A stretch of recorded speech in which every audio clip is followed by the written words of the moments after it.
Mike. Don't do that. That's bad form. Well, we were saying game day ready in the hallway 50 million times. It's not a game day. All right, guys, get your notebooks out. Game day ready? Game day is very important, especially in this game. It's not the championship. It's only because it's the championship for the regional, and then if we win, we go to state. So it's like if we win this, we go to Frankfurt.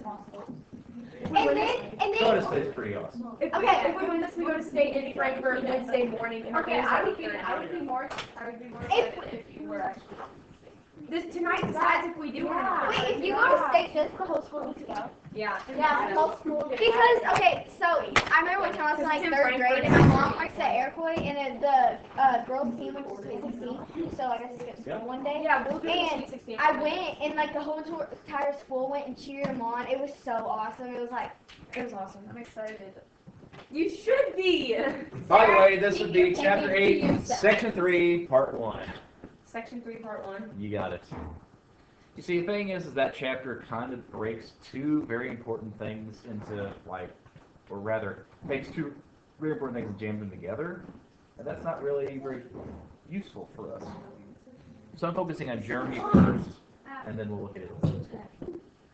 I know. God, why would you say S-T-A-H-T. Don't say that. say that? That's rude. You guys use terms like that way too often, because I mean, seriously, it's like what if someone knows someone who shot themselves in the face. Yeah. True story.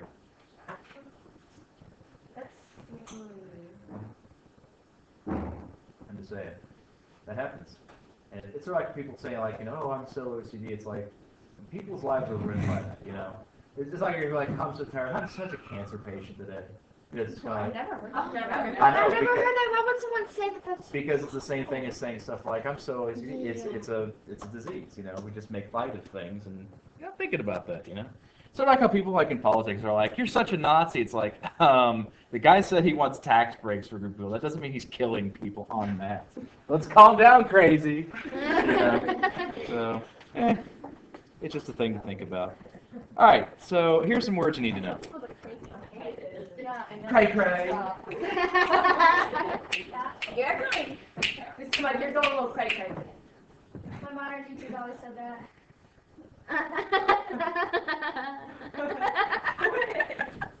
What? Oh my god. Oh gosh. Are we glad we're recording today? Are we really? Yes. Oh great. So, congratulations. Those watching at home can now pause. Maybe we'll be famous on YouTube. Unlikely. Possible. But Maybe unlikely. I can be so famous that I can meet Nash Greer. Who is the next? I will never know. Who is that? This guy, he has no talent. Yes, he does. I have no idea what you're talking about. That's all right. Moving on. Let's talk about Germany. So, a lot of these words you might notice are German. That's because we're going to talk about Germany. Hey-o. And the fact is that the whole chapter we're talking about is all involved around nationalism, applying nationalism, and sort of trying to bring together some of these nations. So Germany as a country did not exist in the early part of the 19th century.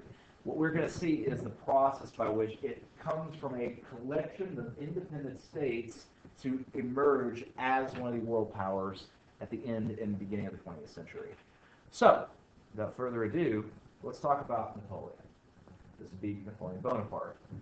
One of the reasons he was so quite easily able to take control of Central Europe was the fact that Germany, because of the Peace of Westphalia that ended the 30 Years' War, was 150 different states. They were all weak, they were divided.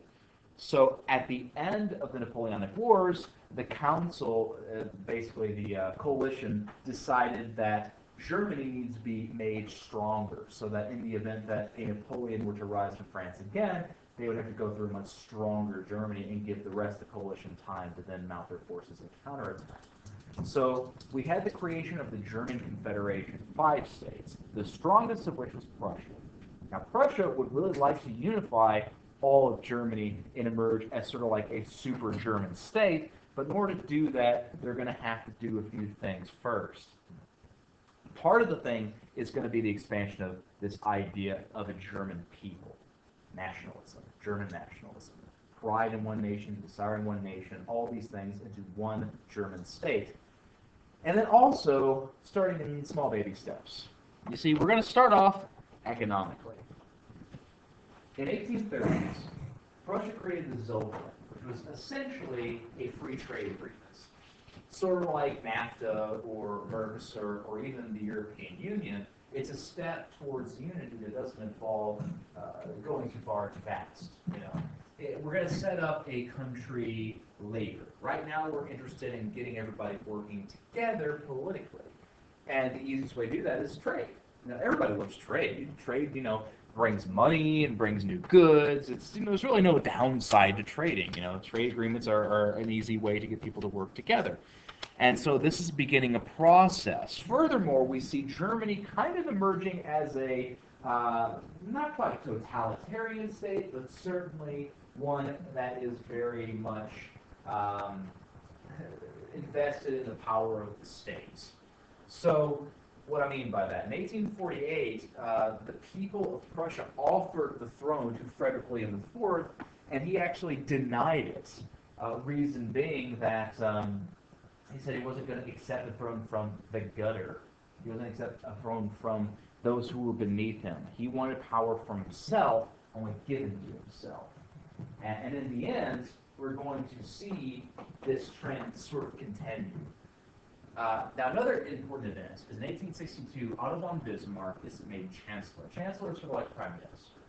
And Otto von Bismarck is going to be the guy mostly responsible for German unification. Now, a couple things about Otto von Bismarck. First of all, he is not what you'd call a people person, not so much in the sense that he is going to be winning hearts and minds by making everybody happy. His interest is making the state strong. He's actually fairly patriotic. He really wants two things. One, German unity, and two, for the Hohenstaufen and the Prussian royal family to be in the controlling state. So basically, all of his decisions are all about increasing their power. That's significant later. But another thing about him is he has this style of politics that's called realpolitik. One of the terms I want you to know. Realpolitik is Machiavellian. It's a pragmatic set of politics. You don't let things like morals or what's right or wrong get in the way of your decisions. You do what needs to be done, even if you do not like it. So in addition, what we're going to have happening is some questions about whether or not we are going to be doing the right thing.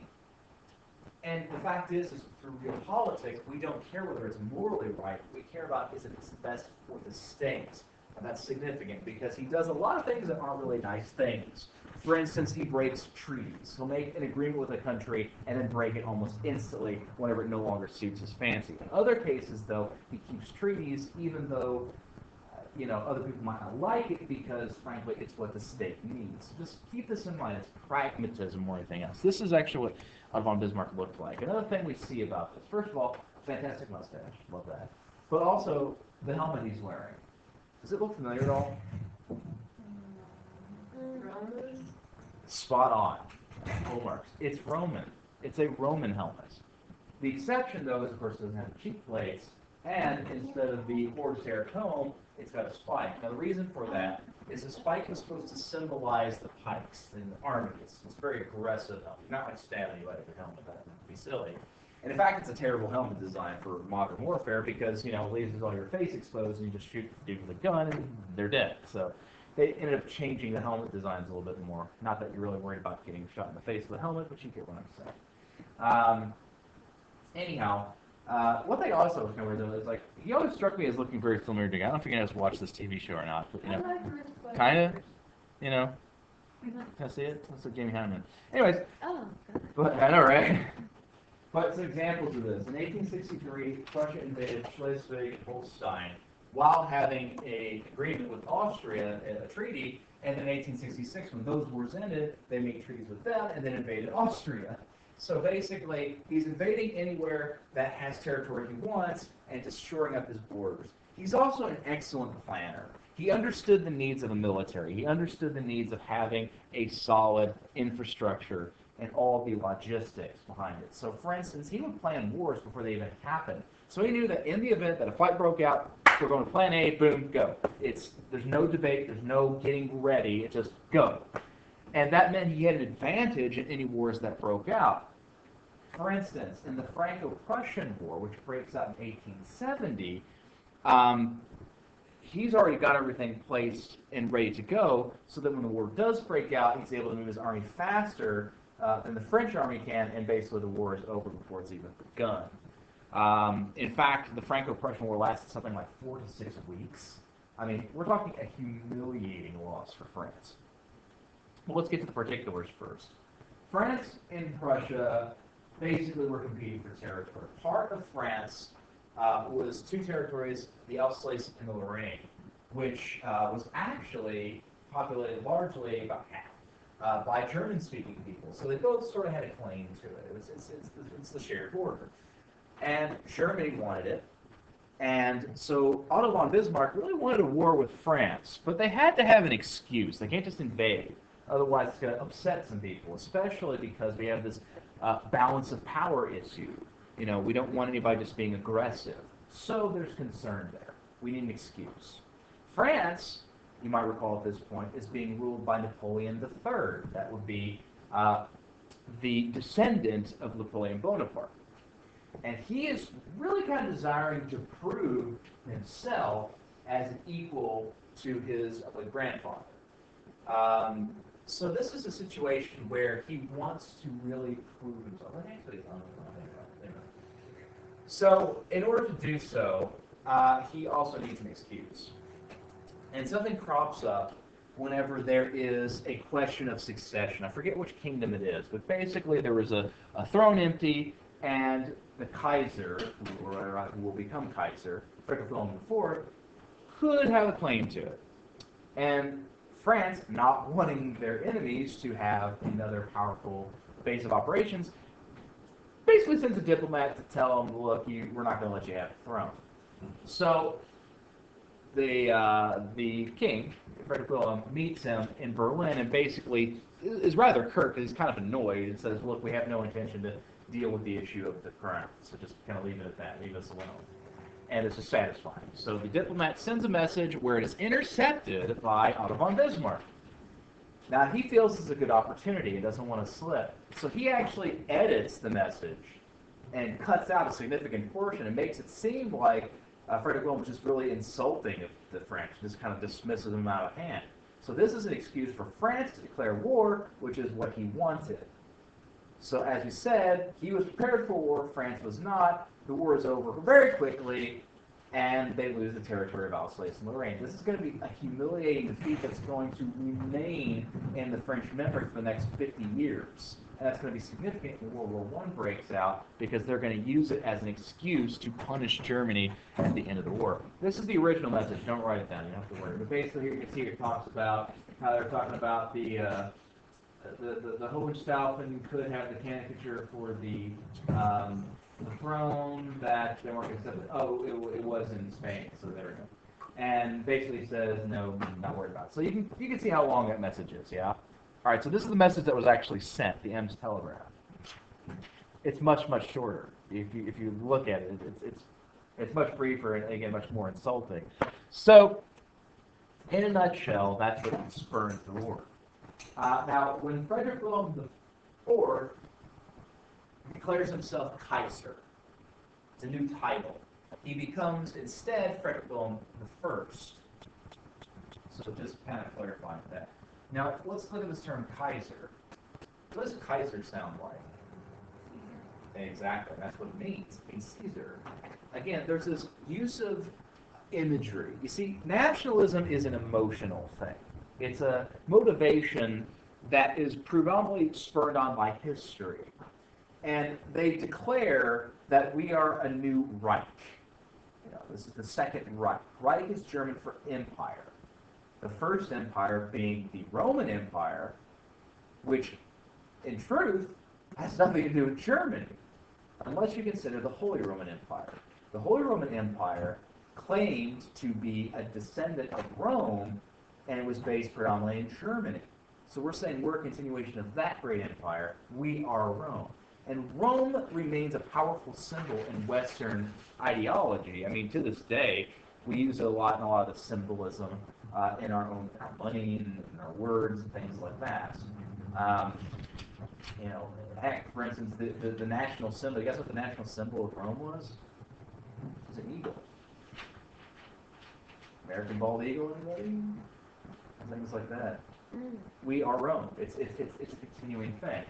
So this was a way of claiming a historical background that people were proud of. And this is what he was looking for, to motivate people to go on with these changes. In 1890, though, something changes pretty dramatically. See, Otto von Bismarck, as I said, is a real politic.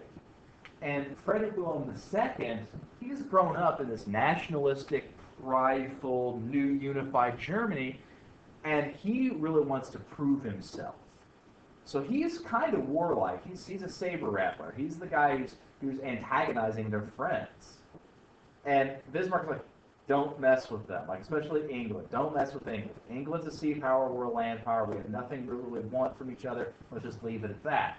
But he wants a great war. He wants to show off. So he just kind of ignores Bismarck and eventually feels threatened by Bismarck, even though Bismarck doesn't want the power or anything like that. So he gets rid of him. He asks him to step down. This shocks people in Germany because it's Bismarck. He's this great guy. You know, we don't just get rid of Bismarck. So this is an example of the attempt. This is a political cartoon. The caption is the captain leads the ship. You know, the guy who's been running the country essentially is gone. Now what's going to happen? And the fact is World War I is going to break out. Anyhow, real politics, as it says, Machiavellian. It really applies what needs to be done. And actually, it has a lot of positives in a lot of cases as well. For instance, we're going to see a couple of problems come up because of nationalism in Germany. And part of the thing is, Bismarck wanted to get rid of anything that wouldn't strengthen people's ties to the throne. You know, we wanted to be as German as German as German as German. So there were two main groups who we felt was a threat: socialists and Catholics. Now, socialists, if you actually get to it, makes a little bit of sense, because socialists, really, in pure socialism, there is no government.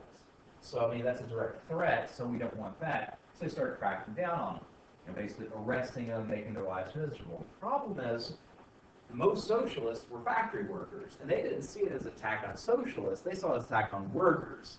And there's a riot that people start, like, not quite rebelling, but they're definitely fighting back. And this is not what he wants. So he looks at the issue from a different perspective. Why is it that they want socialism?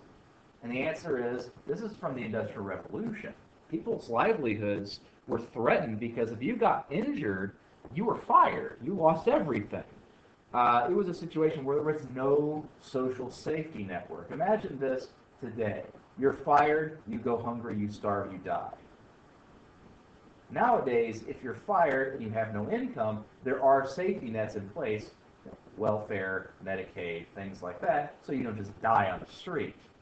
That does not exist before this. This is the first guy to implement this. He starts making changes. He even has this crazy idea of paid time off. Think about how counterintuitive that is for a business. So let me get this straight. You're going to pay me for not working. You know what I mean? That's a revolutionary idea and becomes the basis for a significant number of social welfare programs we have in our own country. So what this does is it takes an angry group of people that could be enemies of the state and makes them reliant on the state. They love this. And if they get rid of the state, they lose all these benefits. They don't want that, so they support the state. He turns enemies into friends. It's genius. Same thing happens with Catholics, with religious freedoms and things like that. Now, what's weird is why Catholics as opposed to any other religion? Because ostensibly, and this is a belief that people have in the world today, that if you're a Catholic, if we're basically robots, that if the Pope says kill all, people, we'll just go activate and just start murdering everyone. Like, literally believe that if a Pope ordered your parents to murder you, they would do it. And they believe this to be true today. So back then, what was much more prevalent literally, they would see that it's a threat. If you listen to the Pope, guys, you know who the first and only Catholic president of the United States was? John F. Kennedy. Yeah. And you know what the campaign slogans against him? Why would you put the Pope in the Oval Office?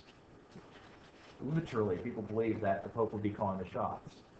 So, I mean, we're talking a situation that this was well ingrained even up until the 20th century. So it kind of makes sense. Again, people revolted, and so we start having religious protections, again, bringing them into the fold. So, again, this is a pragmatic approach that's realpolitik. Also, Germany's government was set up in a new way, sort of similar to a parliament, but with more power placed in the hands of the king, because of the two houses, one was solely appointed by the king.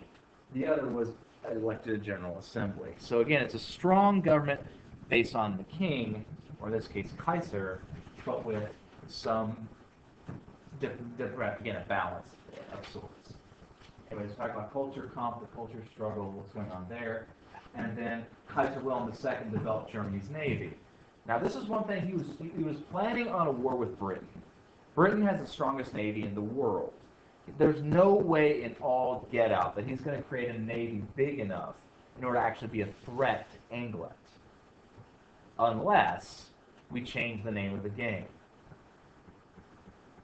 Traditionally, battles on sea would be long lines of ships hammering each other.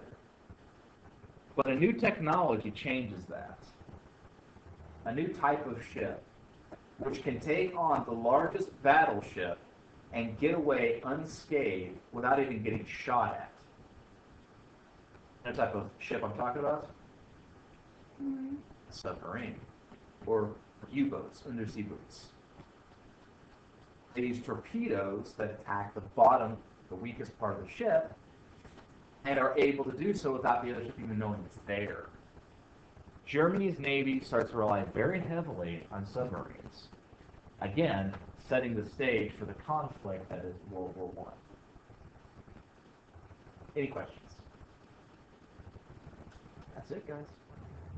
We'll finish this up. And give me 1 second. I'll pause this. And where'd my mouse go? There we go.